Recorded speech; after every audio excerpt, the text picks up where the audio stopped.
Good morning, guys. You get the white shirt today.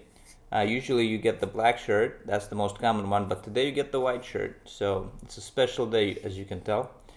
As you can see, I'm in a very good mood. I woke up like at 7 a.m. this morning. It's now 9 a.m. So far, I got some exercise in. I danced for a bit. I trained. I used to do Afro-Latin dance before, I couldn't, and now I'm back into it, and I'm training at home and stuff. I did my exercise bicycle. See, I got a stationary bicycle there for the winter here in Russia. I'm in Russia right now, and previously I was running outside, but now gotta move it indoors.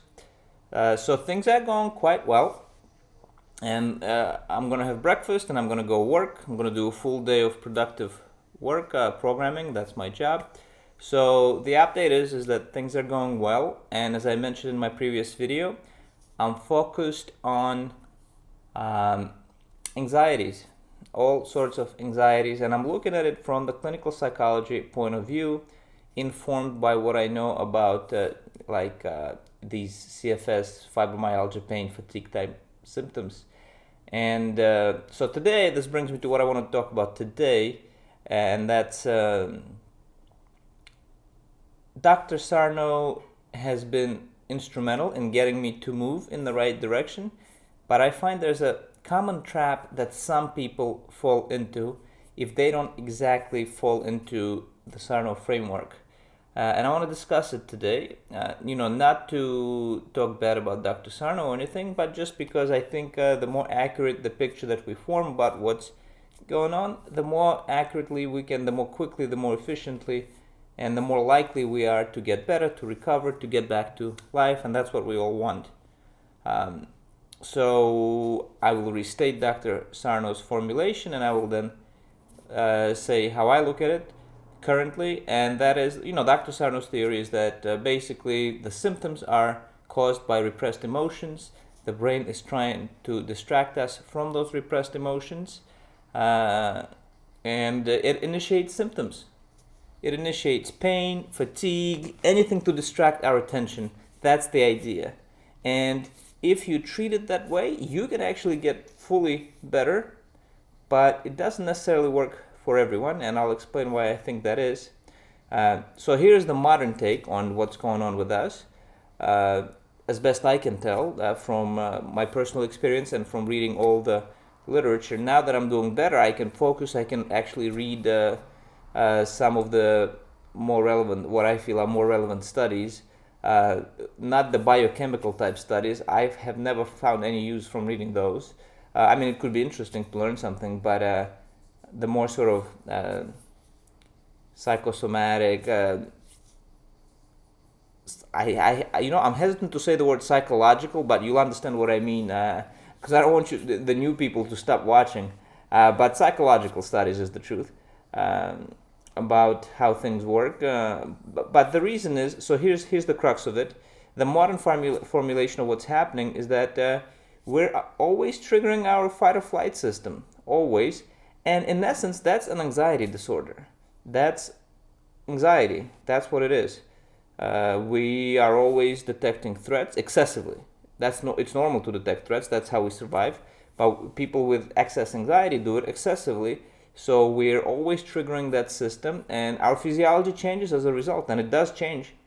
So the point is that psychology isn't just in the mind, as we know. That's another thing that sort of Dr. Sarno got me started on. It seems obvious in retrospect, but of course, the things that happen in our mind, they're linked with the body. They're one thing, really.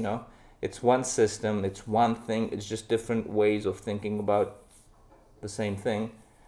So yeah, if we're triggering the fight or flight system, there's sort of well-established, well-known physiological consequences to that. We tense up, our heart rate can change, we can start getting sweaty palms, all sorts of physiological changes. Blood flow, is drawn to the midsection and away from the limbs, all these kinds of, and tension, and an additional thing is that it sensitizes us to pain, and it generates all manner of symptoms when it's triggered in excess, right? So that's the link between psychology and physiology.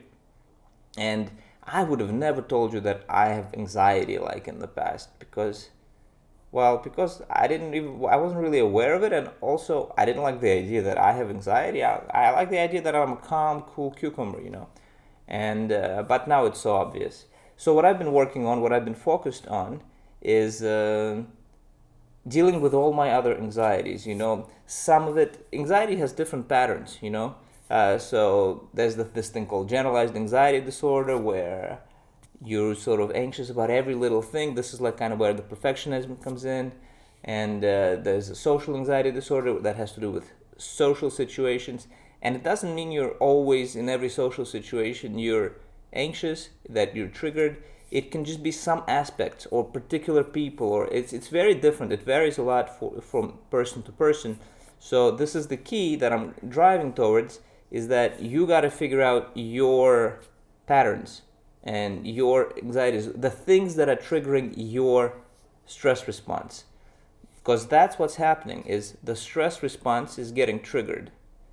And a big part of that is the symptoms themselves.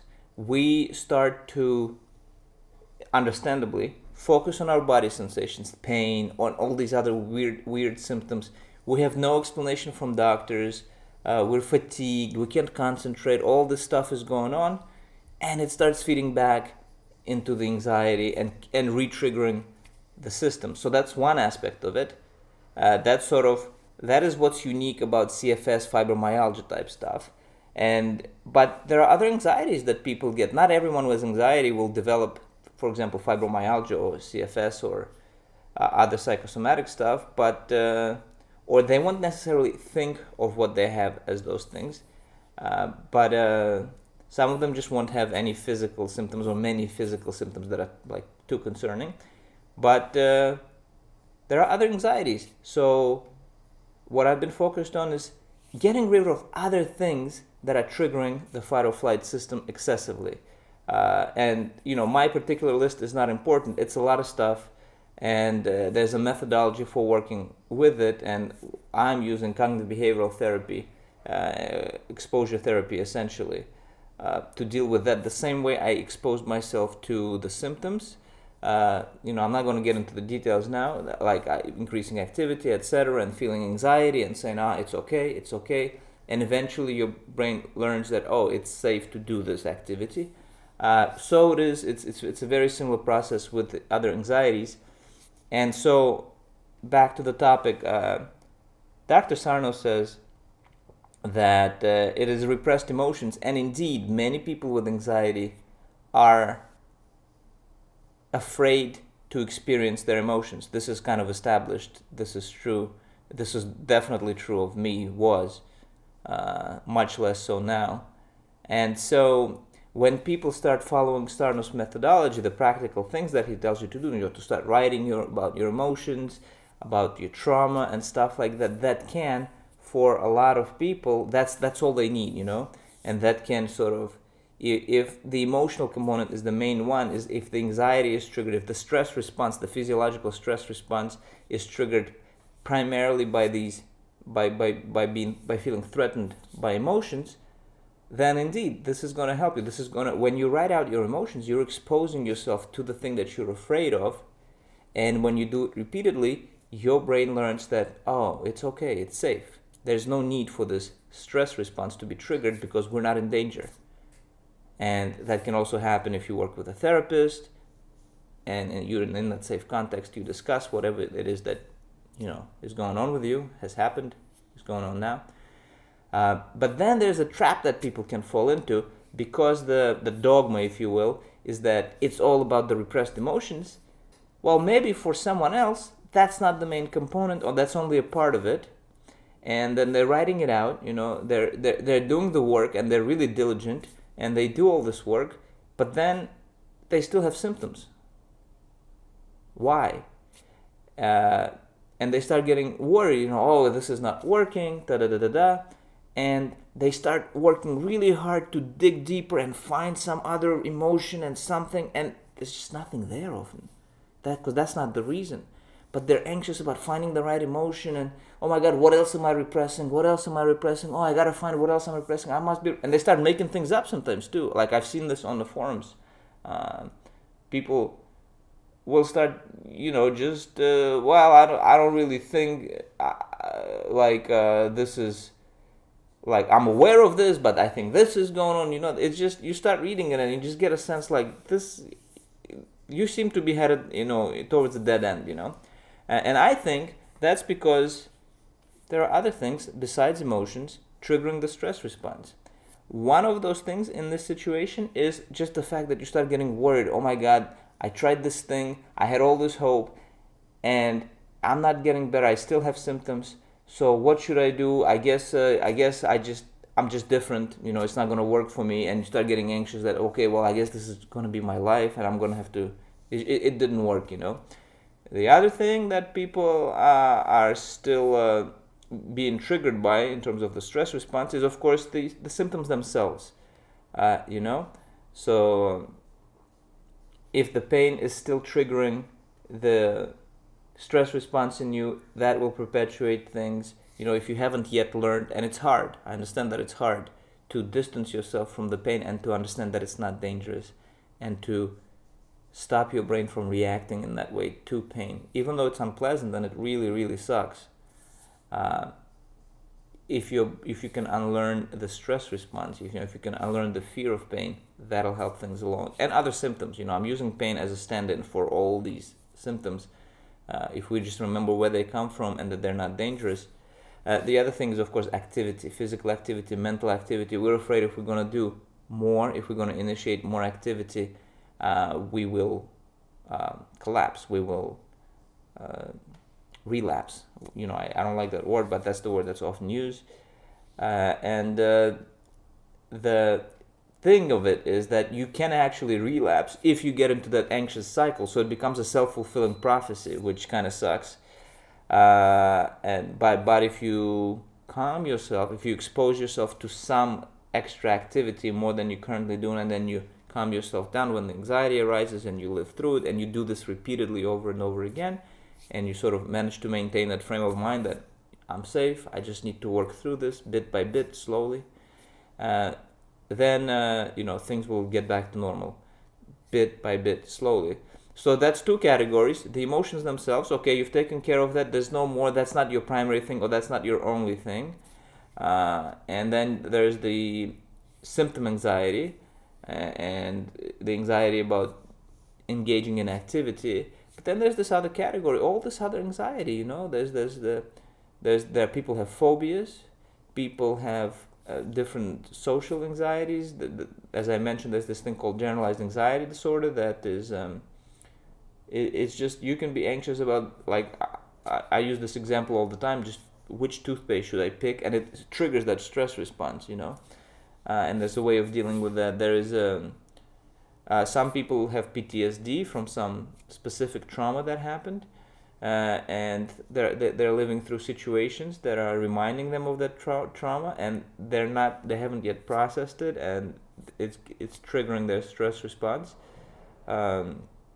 People have obsessive compulsive disorder, where they have certain thoughts that they deem as very dangerous and disturbing, and then they engage in rituals to deal with that. But that's another thing that's triggering a stress response. And so for some people, I think it would be beneficial to turn their attention towards that as well. Now, maybe you don't want to tackle everything at once, but just be aware of the landscape of the things you need to address, so that if you still have symptoms, if you feel that you're still tense, it's still not totally normal, it's still hard to concentrate, and sometimes you just feel so tired, and there's still pain and stuff, so that it's just a process, and it might take some time, it really, for me, it's taken a really long time. Like, now, if I understood everything I understand now, it would take less time. But still, the brain needs time to unlearn, to process. So yeah, I guess that's what I wanted to say, is that the main point I wanted to make is that Dr. Sarno's framework of always looking for repressed emotions is really good. For some people, that's all they need, and it works like magic, because for them, the emotional threat was the main thing, and the threat of symptoms was the other thing. But other people can have other things triggering their fight or flight response excessively. And so for those people like me, for example, we need to address those other things too, to make a complete, honest to God recovery. So good luck to you, and let me know what you think. I hope this was helpful. Bye bye.